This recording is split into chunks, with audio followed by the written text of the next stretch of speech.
Hi guys and girls, I'm Obsidian Ant and this is Monster Hunter World. I'm right in the midst here of just about starting a quest and yes, we're going to hunt some monsters. So yeah, I'm still fairly on in the game, so the little characters are giving me some tutorial tips along the way. But we're going to ignore her, we don't need to worry about what she's got to say. So yeah, Monster Hunter World, it's been out about a week now, and I've been playing it on and off quite a bit, so I thought it way past time to jump in and make a video on it. It's actually got a fairly illustrious history, the game. The first Monster Hunter came out in 2004 on the PlayStation 2, and it caused quite a stir of being a very, very interesting looking game. And all along, throughout the years, it's been a game I've certainly been interested in playing, but like many people over in the West, not had all the opportunity to do so, as many of the games have been exclusive to Japan. But the recent iterations of the game have been available, and the first one I could have played, although unfortunately didn't, would have been Monster Hunter Generations on the Nintendo 3DS, but nonetheless, here we are on the PlayStation 4, and this is Monster Hunter World. It's got a huge amount of online components, and as the title of the game suggests, it's all about tracking down monsters, or dinosaurs, and either slaying them or capturing them for various reasons. So what we've got to do on this one is track down a so-called Tobi Kadachi.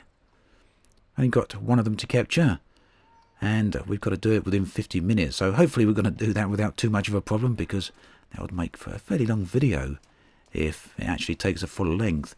So the first thing I'm going to have to do is track it. Now there are various resources dotted around these areas, and you can actually play these. Look at the cute little birds over there. Let's see if we can capture one of them. I've got a net here somewhere. If we could get over there without spooking them, they will fly off. Oh no, there they go. Missed them. Didn't get close enough. He can creep, of course, and that's probably what I should have done, although they no doubt would have seen me coming, and also could have made myself completely invisible. A bit like I was saying, you can do the quests out here. There's also an expedition, which is open mode play. Oh, look at these little rabbits. Easily distracted by these types of games. It's one of the things I really do love about open world adventure games. I'm doing very badly with the net. Never mind. Poor little things should be allowed to roam free perhaps anyway. Now I do believe if you capture them, you can actually keep them in your room back at the town. So yes, we're going to have to track down the Tobi Kadachi, which means we've got to look for footprints and try and work out where it is. It'll be somewhere on the map area here. The area you've seen me walk around so far is from the camp over to the arrow here. So yeah, the map areas are quite large. They're also multi-layered. 3 layers in this case as you climb up the various tree areas for this map. This is the ancient forest. It's pretty much the first area you actually start out in. And there is a city or a town which we can just see over there in the distance. That's a hub, a single player hub, but there are some multiplayer areas to that hub where you can meet up with other people. So for now I'm playing this solo, but you can have 4 other players or 3 other players come along with you on this particular quest. But if you come on your own, as long as you've left it open, you can also summon for help on the Fire SOS flare once it's available. It's not available just yet, perhaps because I'm not in danger, or perhaps because this part of the quest hasn't actually doesn't actually allow that yet. So we found some footprints, and we got some little green fireflies, and these can often track down at one stage of the footprint to the next one, assuming they know what that footprint already is. And if they don't, they will probably just give you an indication of something else. So this is an Anjaneth, which is a bit like a T-Rex type dinosaur. That's not what we're after. We're after the Tobi Kadachi. So we won't follow those footprints. He's actually coming out that way, and it looks like he went over here. So these are unknown footprints. That's probably a good indication of what I'm looking for, as I do know what most of the other monsters are in this particular region now. That's the Angeneth and Angeneth. Some of these names are really hard to pronounce, aren't they? So I don't know if the unknown footprints actually come this way. The fireflies help you track things. They get better the more that you level up. As I'm looking at these footprints, you can see my level increases in them, and you can collect research points for that, which makes the running around a little bit aimless, which makes the fireflies that bit smarter, so they can better track down certain footprints and certain other elements of whatever it is you're looking for.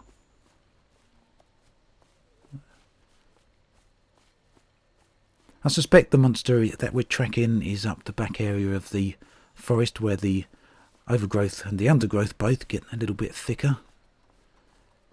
Most of the dangerous monsters tend to stay up that way. I suspect the fireflies are tracking... Yeah, look, as I thought, there's some old unknown footprints again. Was there ones back here, did I see? Nope.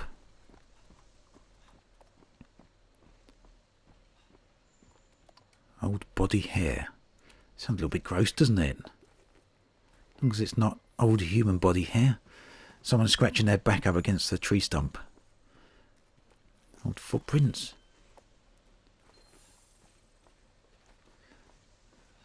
So we don't really want to follow these green fireflies because I think they're taking me in the wrong direction. That's not what I actually want to hunt. So if you're into combat games of any type, then Monster Hunter is certainly well worth a look. It's probably one of the better fighting games that is actually out there.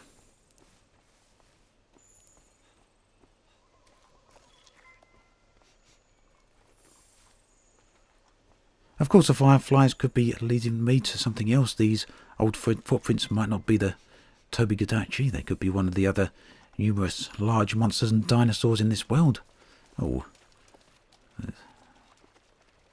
But hopefully it's what we're actually after. So yeah, hunting the monsters is not just about fighting them or attacking them. It's also about tracking them down. Over on the left you keep seeing various different stats or various different resources appearing. And these are various things I can collect for crafting purposes, if I was so inclined. The vapor wasp back there, there's little insects dotted around the places, and they can all give you various buffs or various assistances or aids. Looks like I've gone the wrong way here, doesn't it? We're not seeing any more. Oh no, maybe not. I was just about to say we're not seeing any more footprints. The vapor wasp there, what he does is give you some health back. Oh no, there's the Angeneth. We don't want to look for that. We're not hunting him. Here's one dude I haven't been able to take down yet.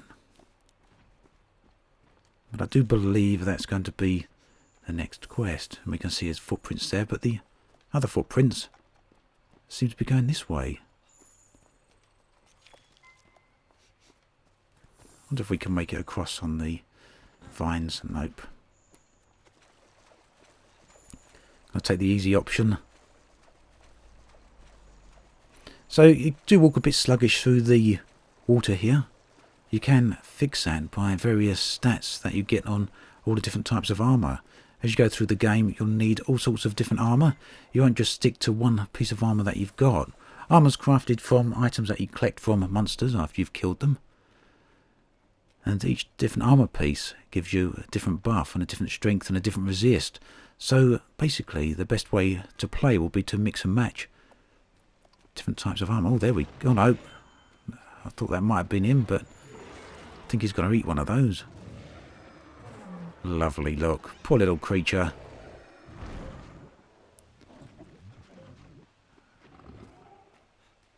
Can we see the Tobi Kadachi on the map yet? We can see the Great Jaguarus, which is the thing that just appeared in front of us.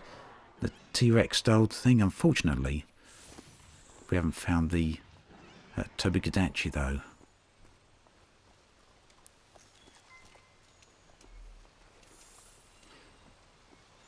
So it might be that these big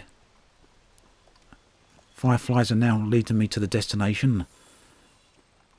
They seem to have picked up a scent. I'm going to take the honey. The honey will let me create a mega potion. They're set to auto-create, which is quite nice. And we've got to climb up there, so we're going up a little bit higher through the forest.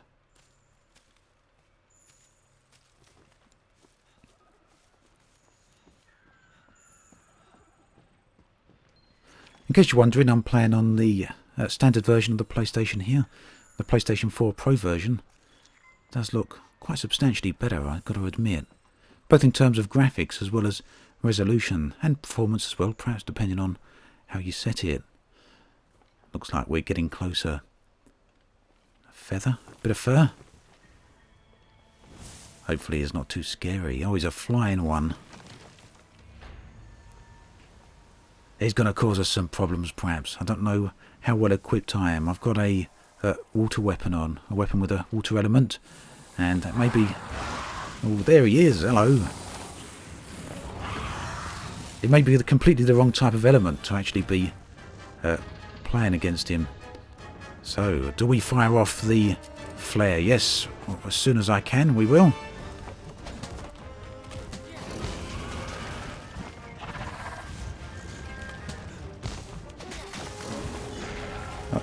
Right, good opportunity to fire the flare, and we get some other players coming in and perhaps help us out. He's gonna hit me in a minute. You've been hit with thunderblight. Be careful. You'll get stunned more easily now.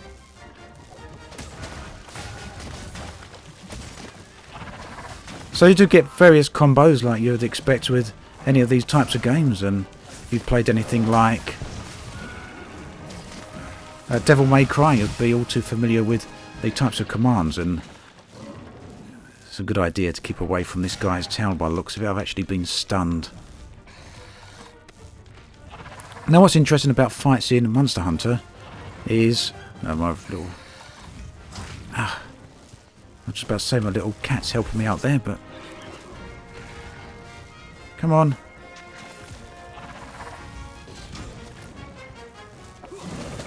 Right, so it's the first time I've fought this guy, so completely fresh at it, and he's very skittish.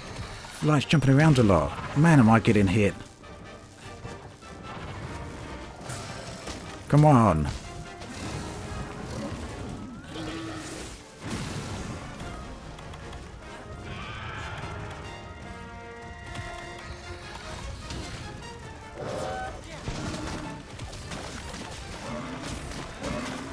So there's various... Keep away from his tail, you can see it just flicking up there.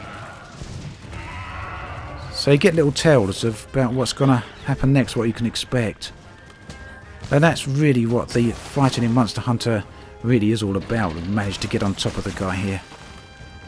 So it's looking for the monster's weaknesses. And that could be the head, it could be the main body section, it could be the tail. And we're off. We didn't have enough stamina to keep on.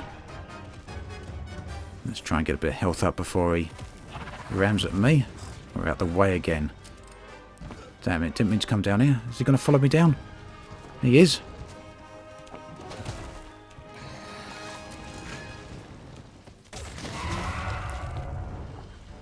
So you can see he gets a bit of stun as well from the monster's roar. And over on the left you can see another player's name now. So hopefully we should get some help along. Now the game does adjust its difficulty dynamically, so the more players that turn up, the harder that the dinosaur will actually get. But I do believe that you'll also get more resources from it if you actually defeat it. And on the right you saw someone else has also joined, so any moment now we should see some other players here. So the flare gun, really nice feature. I do believe in Monster Hunter Generations there was a multiplayer element, but you had to start the session with other players right from the beginning. If you left the town without them, and I don't know even if you could leave the town without them, you couldn't have other people join along the way. I believe that's a new feature for Monster Hunter World. Right, so we've reached the maximum capacity for players, and they should start turning up at any moment, hopefully. I don't know if I've got enough potions actually. I didn't prepare too well on this particular occasion. The game is very much all about preparation.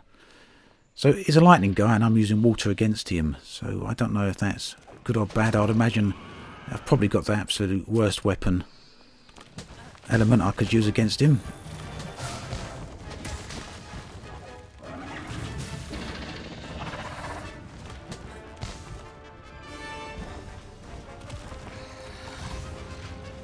So the other guys are probably just trying to track us down the area here.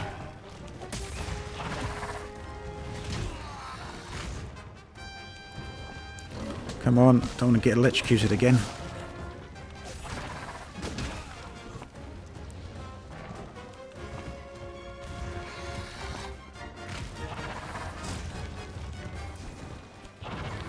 And we're going to heal up at the moment that we get the opportunity to do so.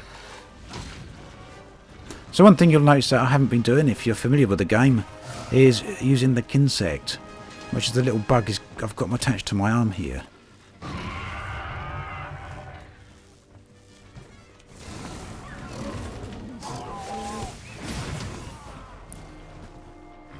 And there we go, fainted just as someone turned up with some help. So the insect actually gives you some buffs. You can send your little insect out and it draws various resources out from the... Yes, we'll get back to there as quick as we can. It draws various resources out from the monster. Red, for example, will give you extra strength. I believe white gives you extra agility or speed, and so on. So, yeah, we're gonna get back to that. Get back to the fight as quick as we can. Fortunately, we're very close by. So what I was doing just a moment ago was sharpening up my weapon, because the weapons do go blunt, and as soon as they're blunt, they're not too good. So there we've got the first buff.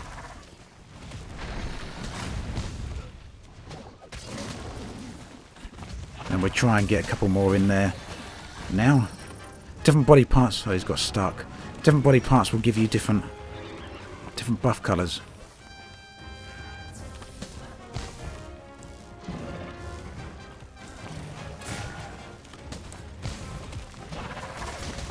So fights can be quite protracted. They do take quite a while, and as you've probably noticed, the monsters here don't have any health bar on.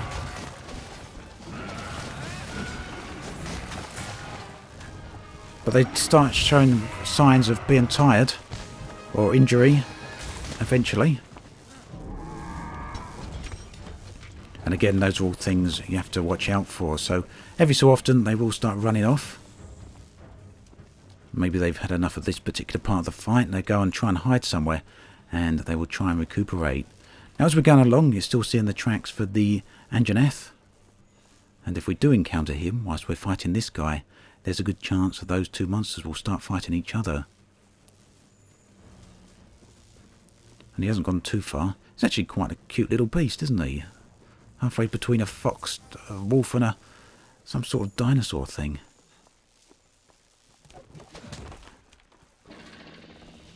I think my daughter would be pretty sad to see me trying to kill him. She'd like to have him as some sort of cute little pet, I reckon. Right, so we're up on his back again.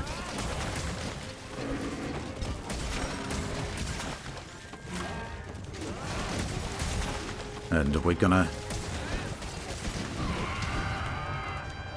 watch our stamina. This time, luckily, I had a fair amount more by the time I actually got on top of him.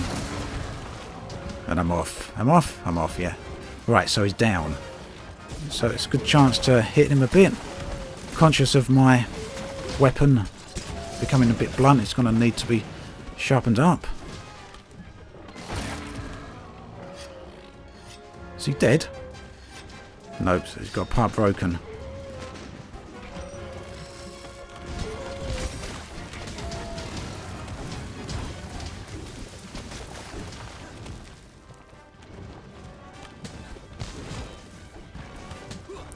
You know, saying fox-like is more squirrel-like, isn't he?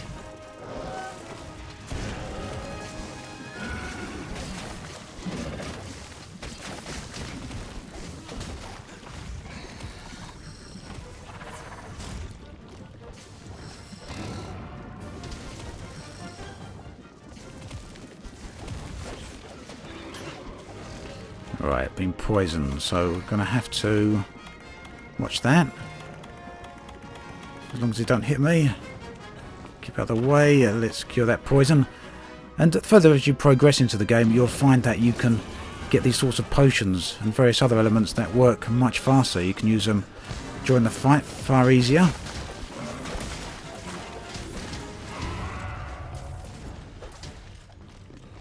Same as you can get various stats that help you resist the stun, and you can see the poor little beast is actually limping now, and it's at this point I usually feel fairly sorry for it and kind of want to let it go, but the game is to track him down. You can actually capture him as well, but that's not what we got to do in this quest, unfortunately. So yeah, I guess the monster's going to have to suffer.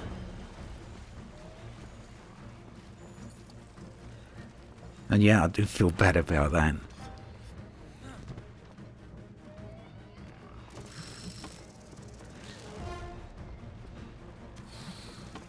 Depends if he's going to walk himself into a trap. The trouble is sometimes when you find an area where you're surrounded with other monsters like this, is you can, if you hit them, or if they take an interest into you, you can actually find yourself fighting more than one monster at once.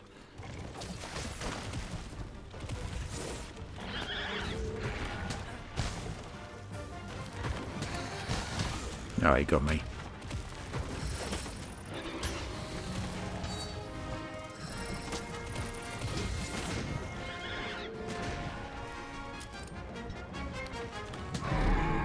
Oof.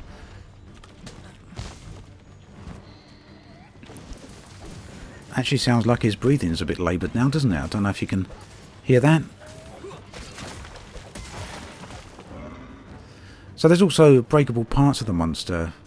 You can see over the side parts broken, so I might have missed actually collecting whatever broke off on him back in the previous area. Sometimes their tails or horns may break off, and you can collect them. They're pretty prized resources.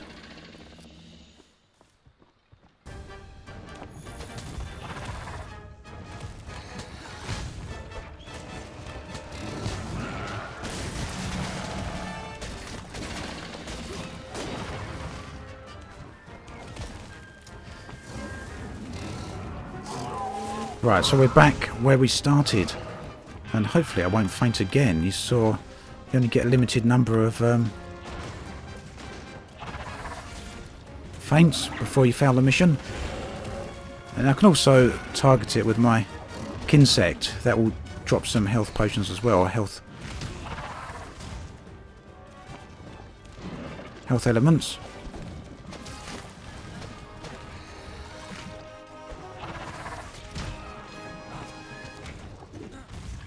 This is a nasty area to fight in. And he's down. Very, very close quarters there. Very, very fast paced. So, yeah. So you don't actually get a lot of time to gather your resources here. 50 seconds. And it's pretty much random what you get here. It's a pelt, membrane. Each of these have various chances of actually dropping, and you will need different parts here to actually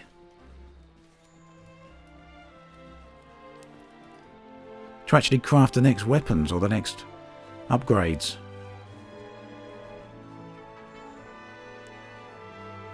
And I guess this is its nest area. Poor little creature. But there we go, that's the end of the quest and the end of the expedition. Let's go back and we'll have a quick look around the town and we'll see what that's granted us.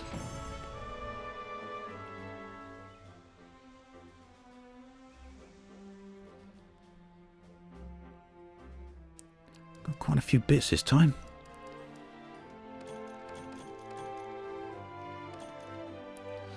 So those are the ones that we particularly want, the ones from that monster itself. And in the next screen we'll see... Oh no, it didn't actually happen. Sometimes you get to see what your little character picked up for you. Your little cat, who actually helps you out with the fighting. He's leveled up. The Palico. I call it a cat, it's a Palico, but it's a cat. And there we go.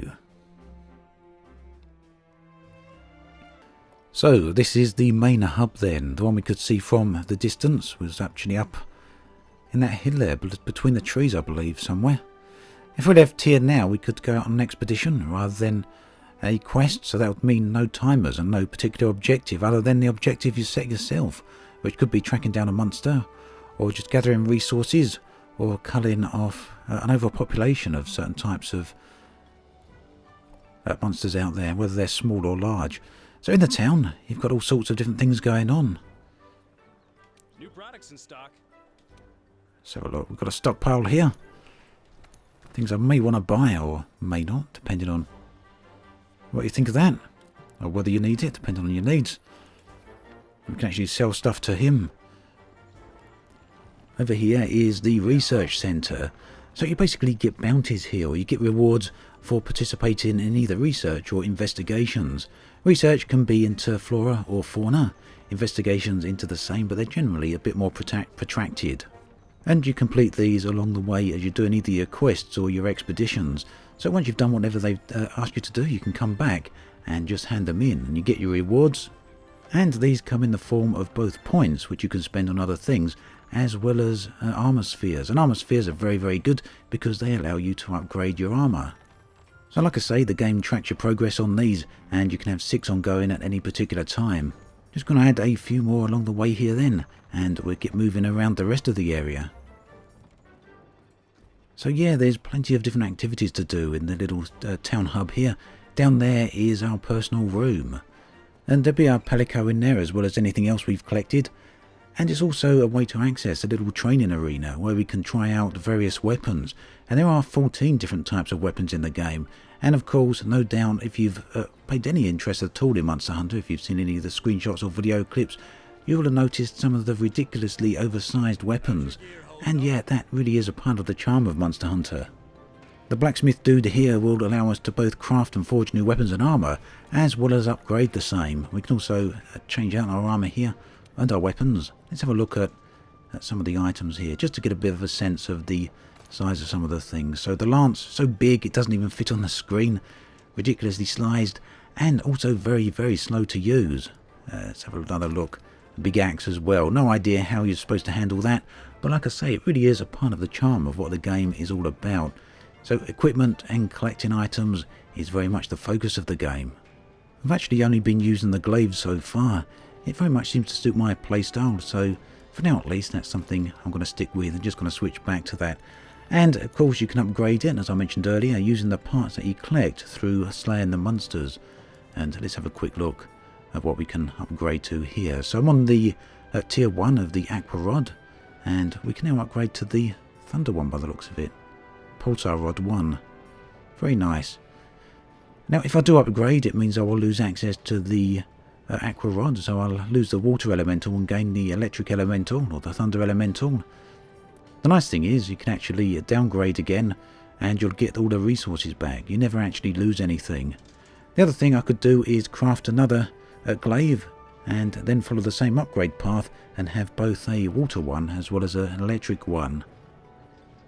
Possibility. For now I'm going to leave it and head off out and have a look at other things. Come back here before I start another quest, I think. It's a game that will last you many, many hours then. A lot of different things to do. All the quests are repeatable, and the game actually gives you good incentive to actually repeat them, both for collecting the materials as well as because you become better at doing them. It's actually one of the games I've enjoyed the most for a very, very long time. And if you've got any interest at all in fighting games or anything like this, then it's certainly well worth a look.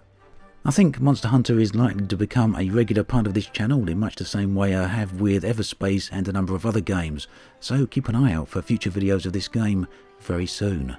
As always, thanks for watching, and I'll catch you guys and girls next time.